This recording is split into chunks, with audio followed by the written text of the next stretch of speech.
5.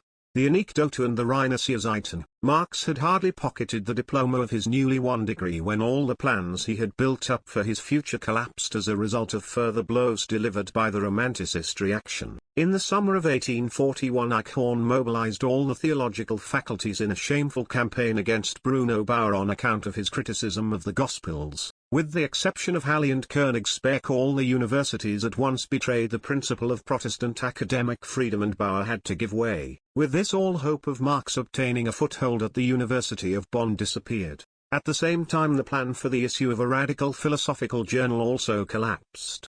The new king considered himself a supporter of the freedom of the press, and at his instance a mitigated censorship order was drawn up. At the end of 1841 this order actually saw the light of day, but it was then seen that the freedom of the press was to be limited to a Romanticist whim. The freedom of the press as understood by the king was also demonstrated in the summer of 1841 when an order in council was issued calling on Rouhet to submit his magazine, which was printed and published by Wigand in Leipzig, to Prussian press censorship, or else be prepared for its prohibition in the Prussian states. This action enlightened Rouhet sufficiently concerning his free and just Prussia to cause him to move to Dresden, where from July 1, 1841, he issued his magazine as the Deutsche Jahrbucher. At the same time, and on his own initiative, he adopted that sharper tone which both Bauer and Marx had missed in his previous writings, and this made them decide to contribute to his publication rather than found one of their own.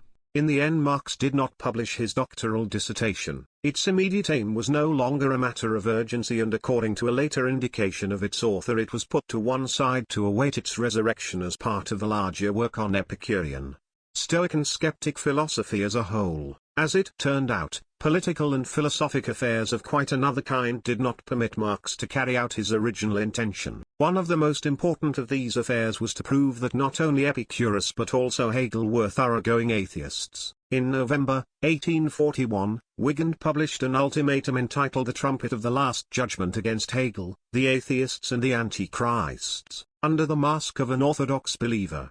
The anonymous pamphleteer bemoaned Hegel's atheism in the accents of biblical prophecy and proved his point in the most convincing fashion from Hegel's own works. The pamphlet created a great sensation, particularly as in the beginning the orthodox mask actually deceived the public, and even Rouhet was taken in by it. In reality, the author of The Last Trumpet was Bruno Bauer, and he intended to continue the work together with Marx and to prove on the basis of Hegel's aesthetics, his philosophy of law, etc., that the young Hegelians and not the old Hegelians had inherited the real spirit of the master. In the meantime, however, The Last Trumpet was prohibited, and Wigand made difficulties about publishing any more of it. In addition, Marx fell ill, as also did his father-in-law, who was bedridden for 3 months until he died on March 3, 1842. Under the circumstances, Marx found it impossible to do anything worthwhile. But he did send in a minor contribution on February 10 and at the same time promised Rouhet that he would place himself at the disposal of the publication to the full extent of his powers. The minor contribution referred to was an article on the latest censorship instructions issued at the instance of the king with a view to securing a mitigated application of the censorship, and it represents the beginning of Marx's political career. Point by point his trenchant criticism laid bare the logical absurdities hidden beneath a cloak of hazy romanticism. His attitude was in uncompromising contradiction to the joy of the pseudo-liberal Philistines and even of some of the young Hegelians who thought they already descried the sun high in the heavens, because of the royal spirit which pervaded the instructions. In his accompanying letter, Marx requests that the article be put into print as quickly as possible unless the censor censors my censure. His foreboding did not deceive him, and on February 25, Rouhet wrote informing him that the Deutsche Jahrbucher was having the greatest difficulties with the censorship and that your contribution has become impossible. Rouhet also informed Marx that he had chosen an elite of pungent and excellent things from amongst the material rejected by the censorship, and that he intended to publish them in Switzerland as Anekdota Philosophica. On March 5 Marx wrote expressing enormous enthusiasm for the proposal. Owing to the sudden resurrection of the censorship in Saxony, the publication of his essay on Christian art, which was to have appeared as the second part of The Last Trumpet, was made quite impossible. Marx then went through it again and offered it to Rouhet for the Anekdota, together with a criticism of Hegelian natural law as far as it referred to the inner constitution. This latter criticism showed a tendency to attack constitutional monarchy as a thoroughly self-contradictory and self-neutralizing hybrid. Rouhet proposed to accept both, but, Apart from the article on the censorship instructions, he received nothing. On March 28 Marx announced that he intended to free his essay on Christian art from the style of the Last Trumpet and from the irksome imitations of the Hegelian phraseology, at the same time giving it a freer and more thorough treatment. This he promised to have finished by the middle of April. On April 27 it was almost finished, and Rouhet was requested to excuse him for another few days and informed that he would receive only a summary of the essay on Christian art because during the course of the work it had grown into a book. But by July 9 Marx was prepared to abandon all attempts to find an excuse, unless unpleasant external matters were sufficient excuse. In the meantime he promised to touch nothing else until his contributions to the Anekdote were finished. On October 21 Rouhet reported that the Anekdote was ready and that it would be published by the Literarisches Kontor in Zurich. He was still holding a place open for Marx's contributions, though up to the moment the latter had been more generous in promise than in performance. Still he, Rouhet, knew very well what Marx could do in the way of performance once he settled down to it. Rouhet was 16 years older than Marx, but like Bruno Bauer and Kerpen he had the greatest respect for the capacities of the younger man, though Marx had severely strained his editorial patience. Marx was never an accommodating author either for his collaborators or his publishers. But none of them ever thought of ascribing to neglect or laziness what was caused only by an overbrimming richness of ideas and a self-criticism which was never satisfied. In this particular case there was another circumstance which excused him even in the eyes of Rouhet, for an incomparably more powerful interest than philosophy had begun to occupy his attention. With his article on the censorship instructions he had entered the political arena, and he continued this activity in the columns of the Rheinische Zeitung instead of spinning on the philosophical thread in the Anekdote. The Rheinische Zeitung was founded in Cologne on January 1, 1842, and originally it was not an oppositional paper at all, but rather pro-governmental. Since the trouble with the bishops in the 30s, the Kölnische Zeitung with its 8,000 subscribers had become the mouthpiece of the ultramontane party, which held undisputed sway in the Rhineland and caused the strong-arm policy of the government much trouble. The attitude of the Kölnische Zeitung sprang less from any righteous enthusiasm for the Catholic cause than from purely business considerations, for it was well aware that its readers were far from being enamored of the blessings of the Berlin dispensation. The monopoly of the Kölnische Zeitung was so powerful that its owners invariably succeeded in buying out any competitive newspapers even when the latter enjoyed support from Berlin. In December 1839, the necessary concession for publication had been granted to the Rheinische Allgemeine Zeitung in the hope that it would succeed in breaking the monopoly of the Kölnische Zeitung.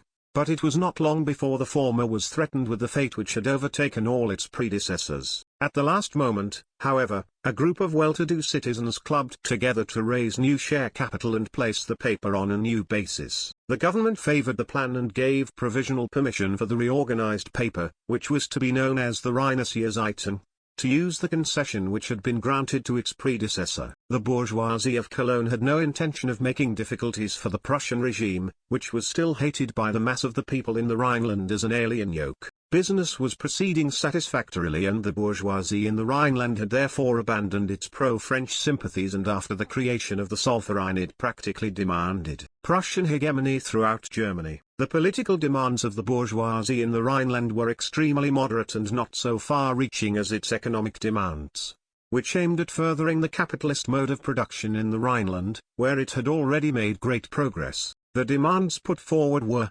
economical administration of the state, extension of the railway services, reduction of court and postage fees, a common flag and common consuls for the Zollverein, and, in short, all those items which invariably appear on a list of bourgeois desiderata. But the two young people who were entrusted with the reorganization of the editorial board, Georg Jung, a young referender, and Dagobert Oppenheim, an assessor, turned out to be enthusiastic young Hegelians and very much under the influence of Moses Hess, who was, like them, the son of a Rhenish businessman and had not only studied the Hegelian philosophy, but also made himself familiar with French socialism. These two recruited the new contributors from amongst their own intellectual circle and above all from amongst the young Hegelians in Berlin, and, at the recommendation of Marx, Rutenberg even took over the editorship of the regular German article, although this recommendation was not, as it turned out, one of Marx's happiest notions. Marx himself must have been closely connected with the venture from the beginning. He had intended to move from Trier to Cologne at the end of March, But he found life in the latter town too noisy for him, and instead he provisionally pitched his tent in Bonn, from which Bruno Bauer had meanwhile disappeared. He observed, "It would be a pity if no one remained to annoy the orthodox." In Bonn he began those contributions to the Rheinische Zeitung which were to carry him far above the heads of all the other contributors. Although the personal connections of Jung and Oppenheim were the first means of turning the paper into a rendezvous of the young Hegelians, it is difficult to believe that this change in its character could have taken place without the approval or without the knowledge of the actual shareholders. The latter were in all probability acute enough to realize that they could not have found more capable intellects anywhere in Germany. The young Hegelians were pro-Prussian, even exuberantly so, and whatever else they did which the good bourgeois of Cologne were unable to understand or found suspicious was probably regarded as harmless idiosyncrasies. Whatever the explanation may have been, the shareholders did not in fact interfere.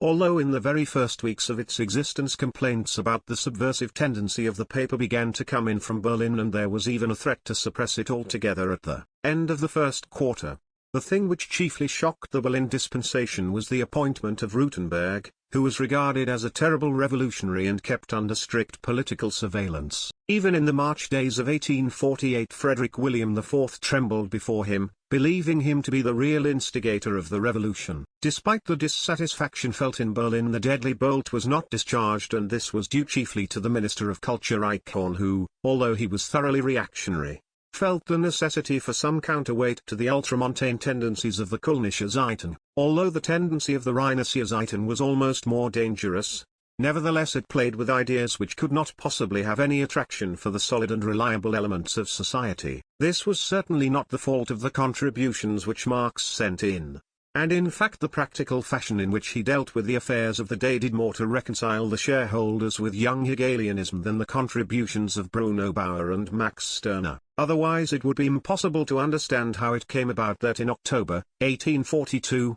a few months after he had sent in his first article, he was made editor of the paper. For the first time Marx was now given an opportunity of showing his incomparable ability to take things as they were and to make petrified conditions dance by playing them their own tune.